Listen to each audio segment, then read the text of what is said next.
রাজধানীর উত্তরার milestone school and কলেজে বিমান বাহিনীর প্রশিক্ষণ বিমান বিধ্বস্ত হয়ে নিহত মাহতাবের বাড়িতে এসে স্বজনদের সাথে সাক্ষাৎ করেছেন বিমান বাহিনীর প্রতিনিধি দল। রোববার মাহতাবের গ্রামের বাড়ি কুমিল্লার দেবিদ্বার উপজেলার উখাড়ী গ্রামে আসেন তারা। বিমান বাহিনী প্রধানের পক্ষ থেকে আসা প্রতিনিধি দল নিহত মোহাম্মদ মাহতাব রহমান ভূঁইয়ার সমাধিতে শ্রদ্ধা নিবেদন করেন।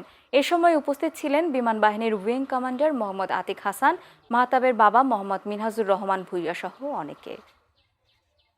আমাদের বাংলাদেশ বিমান বাহিনীর সকল সদস্যের পক্ষ থেকে আমাদের সম্মানিত বিমান বাহিনী প্রধান মাহতাব ভূঁইয়ার কবরে আমরা শ্রদ্ধাঞ্জলি জানাতে এসেছি বিমান বাহিনী ঘাঁটি জহুরুল হকের পক্ষ থেকে।